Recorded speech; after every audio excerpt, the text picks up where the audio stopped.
Hi, I'm Rachel, and welcome back to Autistically Transcendent. Today, I want to talk about something that's a big part of my experience as an autistic person, alexithymia. It's a term that not everyone's familiar with, but it's had a huge impact on how I understand and process my emotions. Alexithymia basically means no word for emotions. It's when someone has difficulty identifying or describing what they're feeling. For me, it's been a lifelong puzzle that's shaped how I experience the world. For a long time, I didn't even realize I had trouble connecting with my emotions. I would feel things deeply, but struggle to name them. Sometimes it's like my emotions are this blurry picture that I can't quite bring into focus. One way I've learned to navigate this is by paying attention to physical sensations. If my heart is racing or my stomach is in knots, I'll try to work backwards and think, am I anxious, excited, angry? It's not always easy, but it's a start. Another challenge I faced is delayed emotional processing. Sometimes I'll go through something upsetting and it won't be until hours or even days later that I realize I was actually angry or sad. It's like my emotions take a detour before I could feel them clearly. I also struggle with confusing similar emotions, like nervousness and excitement. They both make my heart race, so it's hard to tell which I'm feeling in the moment. On top of that, I often have difficulty responding to other people's emotions.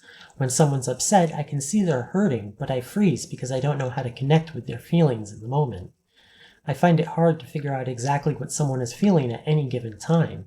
Is that person angry, sad, frustrated? Sometimes it's just unclear to me, and that makes it hard to give the right response. Often I end up saying something that feels off or just not helpful, which can make things awkward. These moments can feel really frustrating because I want to be there for the people I care about, but it's like I'm missing a key piece of the emotional puzzle. Over time, I've learned to be more mindful of these situations and to try to ask clarifying questions or to be more open to the possibility that I might not have all the answers right away. Alexithymia is pretty common in autistic people, and it's definitely shaped how my brain processes the world.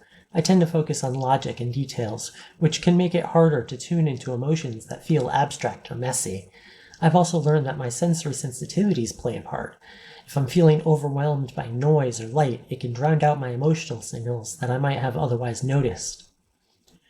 And when I first started exploring my gender, it was hard to untangle what I felt because I wasn't sure how to label those feelings. I thought, if I can't name it, is it even real? It took a lot of reflection to understand my discomfort wasn't just being different, it was dysphoria. Realizing that was a huge step forward. Even now, as I navigate my transition, alexithymia sometimes makes things more challenging, but I've also found that being able to reflect on these emotions over time has helped me trust myself more. To work through alexithymia, I've had to develop tools that connect with my emotions. Journaling has been really helpful because it gives me time to reflect and process what I'm feeling without pressure. I can go back and reread my entries to find patterns or better understand what's happening in the moment.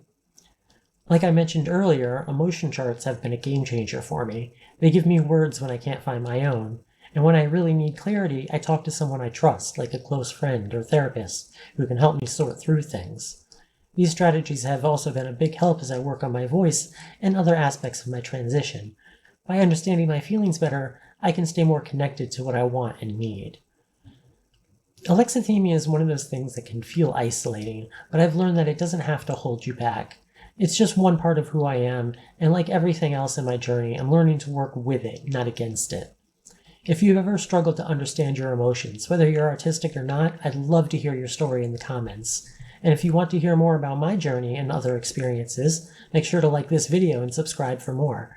Thanks for watching, and I'll see you next time on Autistically Transcendent. Take care.